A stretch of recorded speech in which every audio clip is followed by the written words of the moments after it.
저는 오늘 사도행전 27장 9절에서 26절 말씀 중심으로 해서 광풍 속에서도 떡을 먹어라 하는 제목으로 하나님 말씀을 증거하겠습니다.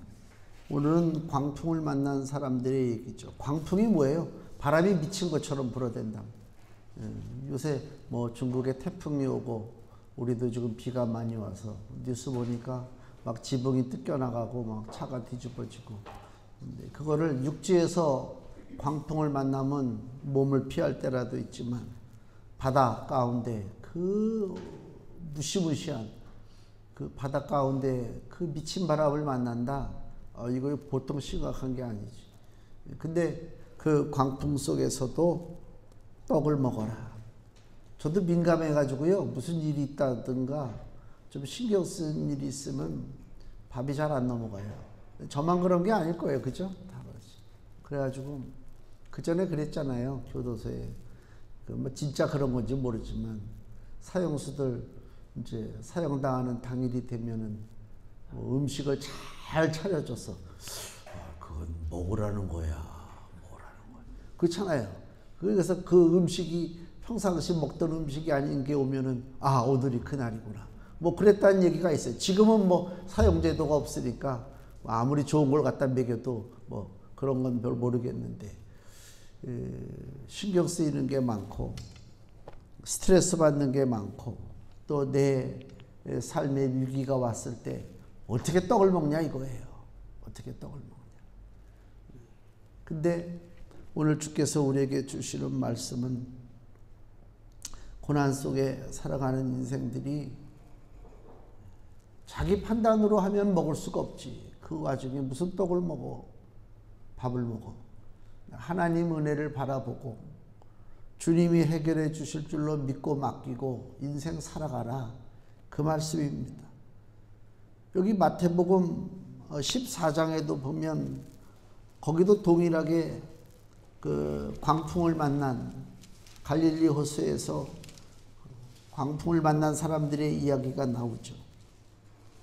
마태복음 14장 24절 보니까 예수님은 따로 가시고요, 제자들이 그 배를 타고 가는데 배가 이미 육지에서 술이나 떠나서 바람이 거슬림으로 물결을 인하여 고난을 당하더라.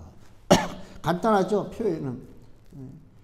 호숫가, 말이 갈릴리 호수지 우리가 생각하는 여기 일산 여기 호수공원 그 호수가 아니고요, 바다와 같단 말이에요. 거기에 바람이 너무 세게 불어 고난을 당한다라고 하는 표현을 쓸 정도면, 그죠? 보통 힘드는 게 아니죠. 안 가, 배가. 아무리 노를 줘도 배가 안 가. 이 마태복음 14장의 이 물결, 그 거친 물결로 고생하는 거하고 오늘 사도행전 27장의 그 지중해 바다에서 광풍을 만난 거하고 공통점이 뭐냐? 광풍을 만났을 때에 주님이 그곳에 계셨다. 그게 공통점이에요. 그래서 감사한 거예요. 그러니까 우리는 그 어려움을 당하고 환난을 당할 때 눈이 안 떠져가지고 그 현장 속에 주님이 함께 하시는 것을 모르고 지나갈 때가 많아요. 근데 알고 보면 그게 아니에요. 주님의 도우심이란 말이에요. 주의 도우심. 내가 지난주에 그 탈북자 얘기했나요? 중령, 우리로 하면 중령, 북한에서는 중자라고 그러는데, 탈북해가지고 성경 읽고 탈북했다고 그랬잖아요. 성경의 은혜를 받아가지고 하나님께서 여길 떠나라 그러셨대요. 그래서 떠났어요. 무작정 떠난 거예요. 지금 잘 나가는 사람인데. 그리고 압록강을 건넜어요. 터덜터덜 걷는데 차가 와서 쓰더래. 차가요. 그래서 이거 중국 공안인가 보다 놀랬대잖아요. 근데 보니까 운전사 하나만 있어. 요 운전사 하나 정도는 내가 해치울 수 있겠다. 그래서 여기 칼을 차고 있고. 근데 그 사람이 막 뭐라고 떠들어대는데 중국말이니만 알 수가 있나. 근데 한마디 딱 들리는 게 통화. 그 중국에 통화라는 지역이 있대요. 그래서 압록강 건너면 목표로 삼은 데가 통화로 가서 통화에서 연길로 가가지고 이렇게 이제 밑으로 내려와서 이제 가는데 통화라고 하는 소리가 들리더래. 그래서 통화? 나 통화 가는데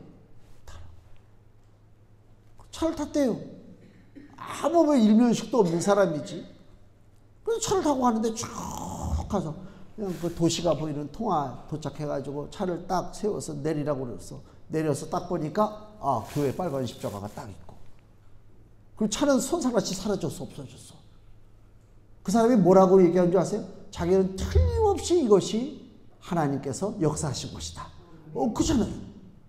그러니까 현장 속에서 우리가 어떤 일을 겪을 때에 뜻하지 않은 도움을 받을 때가 있죠. 우리는 겉만 바라보잖아요. 근데 실상은 그게 하나님의 손길일 때가 너무 많거든요. 제가 몇 번을 얘기했죠. 저도 그때 청주에 있을 때 차를 몰고 청주 그 좁은 길 그 논두랑 같은데 벌써 몇십 년 전 얘기야. 30년도 더 된 얘기인가 본데 30년이 뭐야. 바퀴가 턱에 빠졌어요.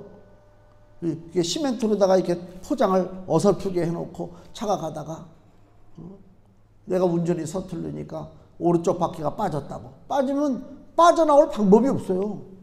거기 뭐 그때 뭐 휴대전화가 있기를 해. 뭐 거기 아는 사람이 있기를 해. 내 동네야? 내 동네도 야 이걸 뭐 암담하지. 근데 어린이집 차가 하나가 딱 저쪽에 쓰더니 운전사가 내려서 쇠사슬을 갖고 나한테 와 도르륵 풀러가지고 내가 뭐 그 사람 뭐 좀 도와주세요.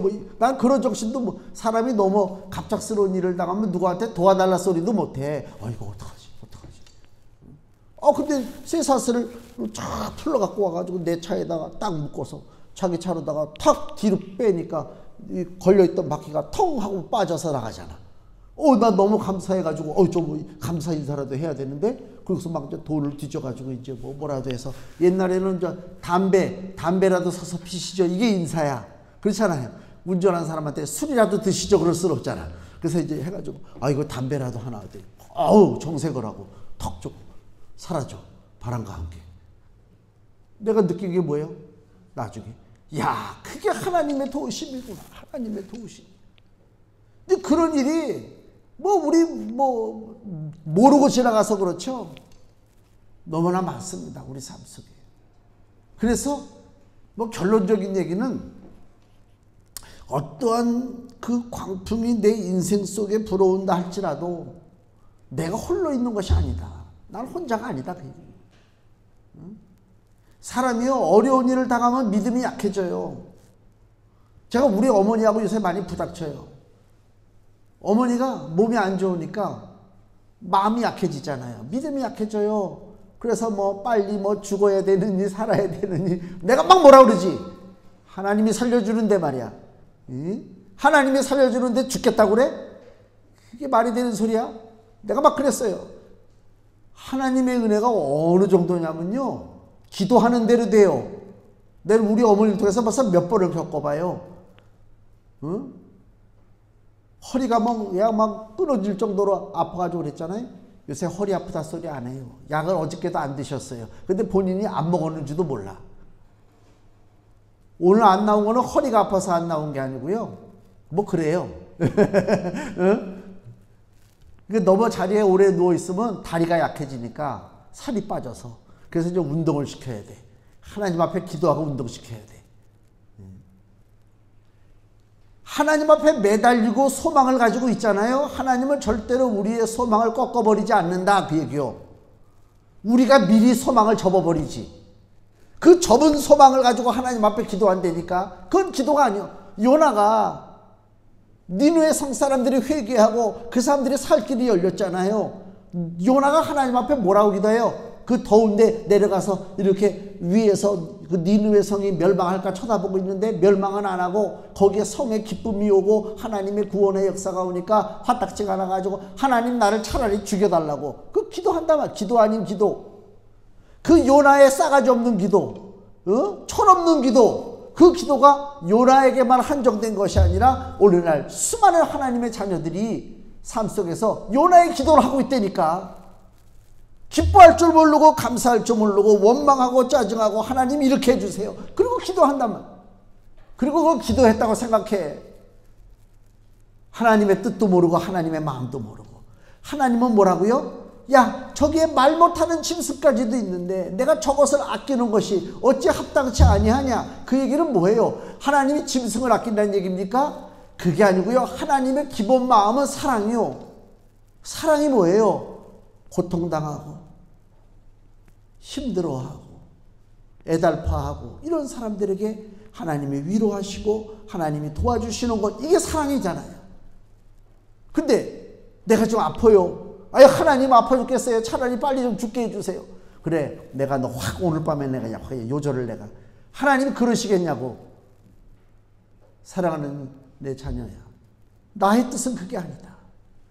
하나님의 뜻을 안다면 함부로 입으로다가 에이 확 죽어버려야지, 에이 확 그냥 뭐 큰일 났어요 하고 앉아 있는 거예요. 고난이라고 하는 것이 사람의 힘으로 해결될 게 있고요, 사람의 힘으로 해결되지 못할 것들이 있어요. 오늘 사도행전 27장에 광풍을 만났어요. 또 저 마태복음 14장에 갈릴리 호수에서 바람에 거슬려서 고통을 당해요. 그거는요, 사람의 힘으로 해결할 수 있는 것이 아니다, 그 얘기예요. 그 판단을 잘해야 돼요. 야, 요거는 내가 이거 해결할 수 있느냐? 내가 감기 걸려가지고 몸이 막 쑤셔. 막 여기저기 그냥 막 계절, 환절기 맞이해서. 그럼 어떻게 해야 돼요? 그냥 지나가다 약국에 들려가서, 나 이거 몸이 이거 지금 쑤셔 죽겠는데 약 하나 먹읍시다. 약 먹으면 돼.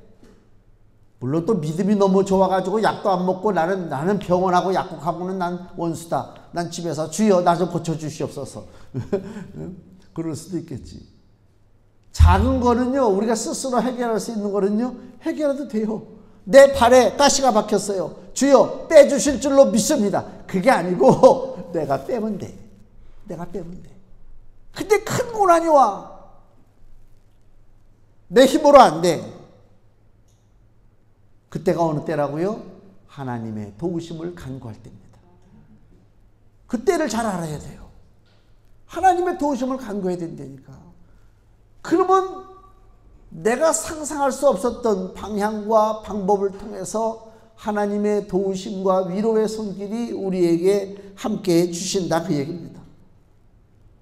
하나님이 함께 하시는 것을, 하나님이 도우시는 것을 간구할 때 그게 뭐냐? 오늘 본문에 20절 말씀 보세요. 20절 21절 여러 날 동안 해와 별이 보이지 아니하고 큰 풍랑이 그대로 있음에 구원의 여망이 다 없어졌더라. 여러 사람이 오래 먹지 못하였음에 바울이 가운데 서서 말하되 여러분이요 내 말을 듣고 글에 대해서 떠나지 아니하여 이 타격과 손상을 면하였다면 좋을 뻔하였느니라. 무슨 얘기입니까? 지금 비극적이고 절망적인 것이 내 눈앞에 보여요. 해와 달이 별이 보이지 않고요, 구원의 여망이 사라지고 사람들은 떡을 먹질 못해요. 이제 절망적입니다. 이게 바로 현장 고난을 바라보는 눈이요. 근데 그 눈에서 믿음의 눈으로 바꿔야 우리가 사는 거예요. 그냥 그 떡도 먹지 못하고 해와 별이 보이지 않고 지금이 낮인지 밤인지 분별이 안 되고 풍랑 속에서 그것만 바라보고 있으면요, 미리 죽어. 사람이 미리 죽는다니까. 그러면 어떤 눈이냐? 22절 바울이 얘기하죠. 내가 너희를 권하노니, 이때부터는 고난을 바라보는 눈, 이것이 내가 해결할 것이 아니라 하나님이 해결해 주신다고 하는 그 믿음의 눈이 있기 때문에 22절부터 이런 말이 나오는 거예요. 내가 너희를 권하노니 이제는 안심하라. 너희 중 생명에는 아무 손상이 없겠고 오직 배뿐이리라.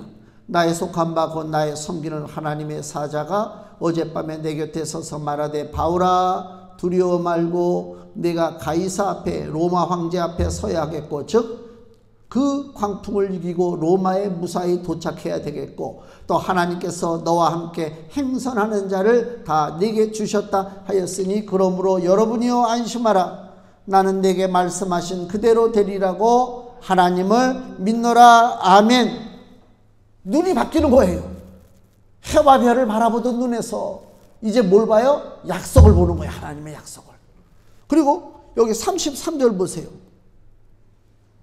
날이 새어가매 바울이 여러 사람을 음식 먹으라 권하여 가로되 너희가 기다리고 기다리며 먹지 못하고 줄인 지가 오늘까지 열 나흘인즉 지금 2주 동안이나 제대로 못 먹었어요.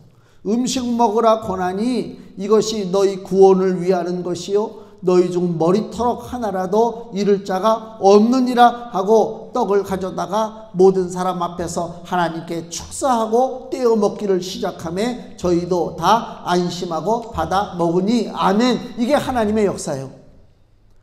보름 동안 근 보름 동안 아무것도 먹지 못하던 사람들이 바울이 떡을 가져서 야 하나님의 뜻은 너희들이 죽지 않는 거야. 너희들 떡 먹는 거야. 이걸 쉽게 생각하면 안 돼요. 우리가 그 배에 탔어요. 지금 환경은 바뀌지 않아요. 여전히 바람 불고 배는 막 움직이고 멀미가 나고 난리가 났습니다. 어느 한 사람이 갑자기 나타나가지고 야 내가 섬기는 신이 말하기를 너희들 죽지 않는다고 그런다. 이제부터 떡을 나눠줄 테니까 떡 먹어라. 아이고 감사합니다 하고 떡 먹겠어요? 쉽게 그러지 않습니다. 저 미친 소리하고 앉아있네. 나는 내 살 길을 찾아야 되겠다. 그거란 말이에요. 근데 여기 보니까 한 사람도 저항하는 사람이 없어요. 바울은 지금 죄수예요. 죄수. 그 배의 선장이 아니고. 근데 바울이 떡을 먹으라 하고 떡을 주니까 다 받아 먹어요. 순종해요. 왜요? 하나님의 권세가 거기에 임한 거예요. 지금 떡을 먹는 것이 중요해요. 그 얘기는 무슨 얘기냐면 우리가 하나님의 떡을 먹는 것이 중요하다는 얘기는 하나님의 은혜를 간구하고 받아들여라. 즉 하나님 앞에서 좀 겸손해져라. 그 얘기예요. 내 힘으로 내 능력으로 사는 게 아니라 하나님의 떡으로 산다라고 고백한다면 잘난 척할 거 없어요. 그렇잖아요. 또 스스로 못난 것처럼 기죽을 것도 없어요. 왜? 나는 하나님의 은혜의 떡으로 사는 사람이니까. 그게 중요하잖아요. 시편 127편을 보세요. 시편 127편 1절에서 2절 말씀입니다. 여호와께서 집을 세우지 아니하시면 세우는 자의 수고가 헛되며 여호와께서 성을 지키지 아니하시면 파수꾼의 경성함이 허사로다. 하나님의 도우심이 없는 인생은 다 헛된 거다. 너희가 일찍 일어나고 늦게 누우며 수고의 떡을 먹음이 헛되도다. 사람들은 다 수고의 떡을 먹잖아요. 내가 지금 하고자 하는 얘기 뭐예요? 물론 수고의 떡도 먹어야 되겠지만은 놓치지 말아야 할 게 뭐라고요? 하나님이 주시는 은혜의 떡을 먹을 줄 알아야 된다. 겸손하게 낮아지고 교만을 떨쳐버리고. 그러므로 여호와께서 그 사랑하시는 자에게 잠을 주시는도다. 잠을 주셔요. 내 수고 내 공로만 가지고 살면 근심거리가 많잖아요. 잠이 편할 리가 없죠. 하나님 앞에 맡기고 사는 거예요. 그래야 평안이 오고 잠을 잘 잘 수가 있다. 우리가 붙잡고 사는 이 복음의 핵심이 뭐냐라고 생각할 때 우리가 붙잡고 사는 복음의 핵심, 예수의 복음의 핵심이 뭐냐? 예수님의 떡을 먹는 것이 복음의 핵심입니다. 예수님의 떡이 뭐예요? 나는 생명의 떡이로다. 예수님 그러시잖아요. 내 떡을 먹어라. 예수님 그러시잖아요. 우리가 매월 첫째 주에 성찬하잖아요. 예수님의 떡을 먹잖아요. 예수님의 살을 먹잖아요. 이게 복음의 핵심이요. 그걸 우리가 반복하는 것은 뭐예요? 기억하라. 착각하지 말아라. 내 공로, 내 능력, 내 실력, 내 운수, 내 무슨 사주팔자 그것으로 내가 사는 것이 아니라 하나님으로부터 오는 은혜의 떡을 통해서 내가 이 땅에서 살아가고 있다. 이걸 깨닫는 것이 소중하다. 그 얘기입니다. 이스라엘에 아합 왕이 있습니다. 아주 악한 왕입니다. 못된 놈입니다. 우상을 섬기는 자. 하나님의 백성이고 하나님 나라의 왕으로 세워주셨음에도 불구하고 이스라엘을 타락하게 만들고 우상숭배 귀신을 쫓아가게끔 만든 사람이 아합이라고 하는 왕입니다. 하나님이 미가야 선지자를 통해서 아합이 전쟁터에서 비참하게 죽을 것을 예언해요. 전쟁이 벌어졌어요. 하나님이 미가야 선지자를 통해서 아합 너는 죽을 것이다. 그러니까 그 밑에 있는 거짓된 것들이 미가야 선지자 귀를 귀싸대기를 때리고 모욕을 주고 감옥에다 가두고 그 다음에 뭐라고 그러는지 아세요? 열왕기상 22장을 한번 보세요. 열왕기상 22장 26절 구약성경 558페이지 구약성경 558페이지 열왕기상 22장 26절에서 27절 이스라엘 왕이 그 아합이 가로되 미가야를 잡아 그 선지자를 잡아서 부윤 아몬과 왕자 요아스에게로 끌고 돌아가서 말하기를 왕의 말씀이 이 놈을 즉 미가야 선지자를 옥에 가두고 내가 평안히 돌아올 때까지 고생의 떡과 고생의 물로 먹이라 하라 그랬어요. 아합이 뭐라고요? 자기의 죽음을 예언한 미가야를 감옥에다 가두고 떡을 주는데 어떤 떡? 고생의 떡, 물을 주는데 고생의 물. 겨우겨우 살아갈 수 있을 정도로 고생의 떡과 고생의 물을 주는 것입니다. 세상 기준으로 바라보면 미가야 선지자는 불쌍한 인생, 비참한 인생, 실패한 인생, 고생의 떡을 먹고 살아야 할 인생이잖아요. 또 아합은 절대 권력자, 부귀영화를 누리는 사람이잖아요. 근데 결론은 어떻게 났어요? 미가야 선지자는 고생의 떡을 먹는 것 같지만은 하나님이 그 자리에 함께 하심으로 고생의 떡 플러스 하나님의 은혜의 떡을 먹고 살아난 줄로 믿습니다. 아합 왕은 자기는 아주 호의호식을 하고 부귀영화를 누리고 살 줄 알았지만은 하나님의 은혜의 떡이 없었기 때문에 전쟁터에 나가서 비참하게 죽을 수밖에 없었다. 하나님의 은혜의 떡을 우리가 사모하고 살아야 된다. 마태복음 14장에 우리 그 갈릴리 호수에 제자들이 배를 타고 갔을 때 풍랑 만난을 봤잖아요. 14장 마태복음 14장 32절을 보면 배 함께 오름에 예수님이 그 배에 올랐다는 것입니다. 배 함께 오름에 바람이 그치는지라. 예수님께서 그 배에 오르는 순간 환난과 고난의 바람이 그쳤어요. 이게 무슨 소리냐? 지혜로운 자는 주님과 함께 하기를 원하잖아요. 그게 우리가 살 길이죠. 그래서 마태복음 14장에 풍랑이 일어날 때 주님이 우리에게 보여주시는 그 그림이 있어요. 어떤 그림? 풍랑이 일어나가지고 막 제자들이 이리 가지도 못하고 저리 가지도 못하고 고통당하는데 예수님이 바다 위를 걸어오신단 말이에요. 바다 위를 걸어와. 이거 믿지 못할 일이지. 26절 마태복음 14장.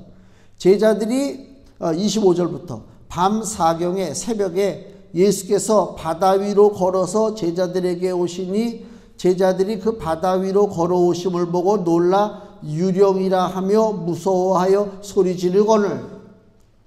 지금 제자들이 당한 환경은요 그냥 믿음의 환경이 아니고 도저히 믿을 수 없는 환경. 풍랑은 있는데 누가 저기서 걸어오는데 사람이라고는 생각할 수 없지. 어떻게 바다 위를 걸어와 물 위를. 도저히 믿을래야 믿을 수 없는 환경 속에서 환난을 당했다. 믿을래야 믿을 수 없는 믿지 못하는 그러한 일들 속에서 지금 그 광풍을 만나서 고난을 당한다. 그럴지라도 나에게 오시는 그분이 누구라? 나의 주 예수 그리스도라고 하는 믿음의 눈으로 바라봐야 된다. 그 얘기입니다. 환경이 우리 계산기 두들기는 식으로다가 내 계산으로 판단한 저 주님이 도와주시는가? 이거는 아닌 것 같아. 그게 아니고 마치 사람이 불가능한 그 바다 위를 걸어서 오는 것 같은 진짜 100% 믿지 못할 사건. 그럼에도 불구하고 믿음의 사람은 어떡하라고요? 저분이 나에게 오신다. 왜? 나를 이 광풍의 고난 속에서 건져주실 예수 그리스도가 되시기 때문에 오신다.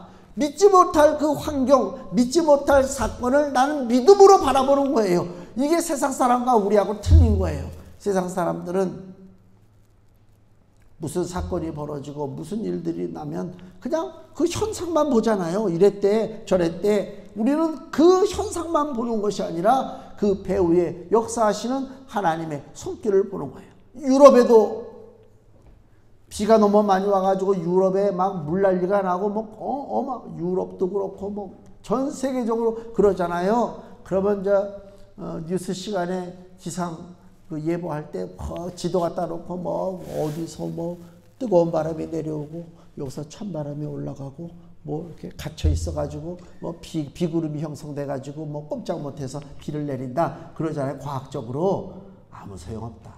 한번 풍랑 속에 들어가 봐라. 무슨 거기서 과학적으로 뭐 음과 플러스가 만져가지고 번쩍번쩍 번개가 치고 막 그게 아니고요. 우리는 뭘 본다고요? 하나님의 손을 보는 거예요. 하나님의 뜻은 무엇일까? 왜 우리에게 풍랑을 주실까? 왜 나에게 광풍을 주실 것인가? 이걸로 우리가 바라봐야 된단 말이에요. 시편 기자가 뭐라고 고백하냐면요. 시편 119편 71절입니다. 시편 119편 71절 고난당한 것이 내게 유익이라 이로 인하여 내가 주의 율례를 배우게 되었나이다. 아멘. 왜 우리 삶 속에 우리 인생 속에 환난의 바람이 불고 광풍이 불어 고난을 겪게 되느냐? 고난당한 것이 내게 유익이라. 왜? 그러한 광풍이 불 때에 나뿐만이 아니라 나와 함께하는 모든 사람들 인생의 주도권은 누가 쥐고 계시다? 하나님이 쥐고 계시다는 것을 우리가 믿음으로 깨닫는 것입니다. 사람이요 간사해가지고 어려움이 없잖아요. 만사가 형통하잖아요. 진짜 집에 금송아지가 있잖아요. 하나님 안 믿어요. 하나님. 반대로 얘기해서 하나님을 믿는 사람이 집에 금송아지가 있고 금거북이가 있으면 회개해야 돼. 예? 나는 우리는 없을 줄로 믿고 내가 지금 그 얘기하는 거예요. 그렇잖아요. 그 전에 보니까 저 여의도에 제일 큰 빌딩이 하나 있어요. 내가 뭐라고는 얘기 안 해.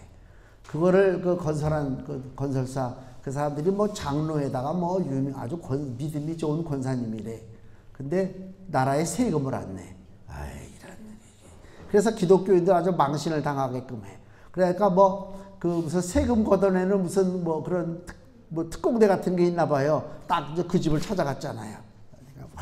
찾아가서 막 금고 같은 데 오는데 보니까 막 금고부기부터 시작. 내가 그랬어요. 아니 믿는 사람이 금고부기가 아이고 이런 금고부기가 나오고 뭐가 나오고 뭐가 막 돈이 뭉치가 나오고 막 이건 하나님 거예요. 아니 저런 미친 욕하라.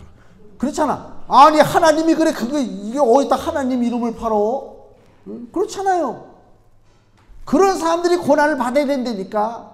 그냥 절단 나가지고 그냥 다 없어져야 아이고 하나님 나 좀 살려주세요 그러지. 내 집에 금거북이가 있고 금송아지가 딱 있고 막 있는데 하나님 살려주세요 그럴 것 같아요? 이거만 내다 팔아도 얼만데. 왜 고난이 오느냐? 하나님의 은혜의 떡을 먹고 살아야 될 인생이다. 이걸 아는 거예요. 그래서 하나님이 고난을 주신다는 거예요. 안타까운 건 뭐냐면 우리들이 전능하신 하나님과 함께하는 것에 대해서 가치를 두지 않아요. 별로 뭐 하나님이 나와 동행하시고 그건 글쎄 그냥 신앙 그냥 표현적인 얘기겠지. 겟세마네 동산 안에서 예수님이 마지막 이제 기도를 하시잖아요. 이제 십자가에 달려 돌아가시기 직전이잖아요. 제자들 베드로, 야고보, 요한 세 명의 제자들을 데리고 가서 야 내가 죽게 생겼는데 너희들도 여기서 나를 위해서 기도하라. 그리고 세 명을 기도를 시키고 예수님도 요만큼 떨어져서 기도하고 기도가 끝났어요. 하나님 내 이 고난의 잔을 어떻게 해야 됩니까? 예수님이 안타깝게 기도하잖아요. 기도가 끝났어요. 그리고 제자들에게 갔는데 이놈의 제자들이 다 코 골고 자고 있어. 또 가서 기도했는데 또 그래. 뭐라고? 야 너희들이 어째 1시 동안도 나와 함께 깨어 기도하지 못하겠느냐? 짧은 시간 동안도 나와 함께 하지 못하겠느냐? 그 얘기요. 주님과 함께 짧은 시간도 같이 하지 못한다면 그 인생이 어떻겠어요? 진정으로 위기의 순간이 오고 광풍이 내 인생에 몰아칠 때 주님 나와 함께 해주세요 라고 기도할 수 있겠습니까? 그 짧은 시간도 내가 주님과 함께 하지 못하는데, 우리가 오후 3시에 하나님 앞에 기도하잖아요. 1분 기도도 좋고 5분 기도도 좋아. 그 짧은 기도도 못하는데 어찌 내 인생, 긴 인생 속에 주님이 나와 동행하기를 바랍니까? 그건 있을 수 없는 일이요. 있을 수 없는 일이요. 형식적인 것이 아니야, 신앙은. 주님과 함께 그 1시 동안이라고 하는 그 가장 짧은 시간, 그 짧은 시간을 주님과 동행하지 못한다면 내 인생의 작은 배에 주님을 모실 수가 있겠느냐? 못하잖아요. 뭔가 누구를 만나서 식사를 하고 친교를 하려면 그전부터 뭔가 오고 가는 게 있어야죠. 연락이 오고 가고 서로 안부를 묻고 얼굴을 바라보고 그 다음에 나랑 만나서 식사합시다. 그러면 그게 만남이 이루어지는 거예요.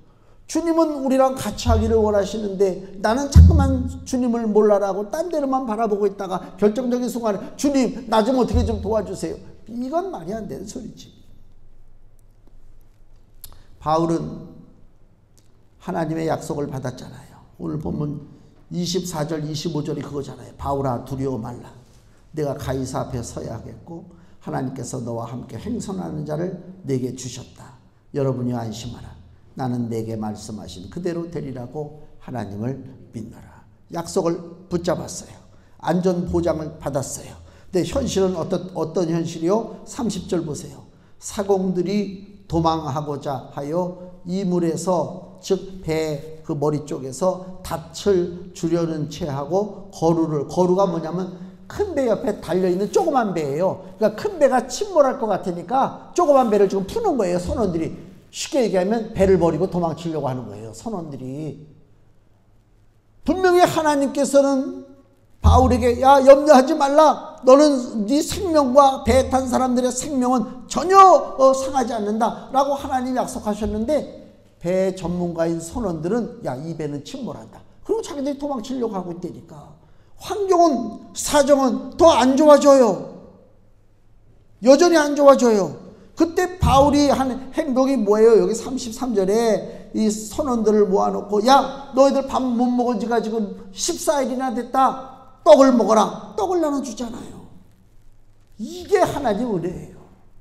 그러니까 환경을 바라보고 판단하지 마세요. 환경은 안 변해요. 여전히 어려워요. 여전히 풍랑이요. 사공들은 도망가요. 선원들이. 근데 바울은 어떻다고요? 야 이거 하나님 말씀하셨는데 큰일 났다. 야 우리도 그냥 빨리 배에서 어떻게 내려서 도망가야 되겠다. 그게 아니고 환경이, 사정이 더 안 좋아진다 할지라도 바울은 어떻고 약속하신 말씀 붙잡는 거예요. 그래서 떡을 먹는 거예요. 이게 중요한 거예요. 우리도 믿음이 그거예요. 뭐 눈으로 보고 판단해서 딱딱딱 결정할 것 같으면 그건 믿음도 아니야. 눈으로 판단할 일이 아니라니까. 변동이 없어. 깜깜해. 그래도 나는 약속을 붙잡고 나간다 그 얘기입니다. 풍랑 속에서 주도권을 누가 쥐고 있다고요? 이제는 바울이 쥐고 있는 거예요. 백부장이나 그 다음에 뭐 선장이나 전혀 그 배에서 권세가 없어요. 바울에게 권세가 생겼어요. 무슨 권세? 떡을 나눠주는 권세가 생겼어요. 자기가 죄수인데 떡을 나눠준단 말이에요. 광풍 속에 있는 배 안에 하나님의 은혜의 떡이 주어질 때에 구원의 소망이 넘치는 것입니다. 오늘날 우리 성도들도 마찬가지요.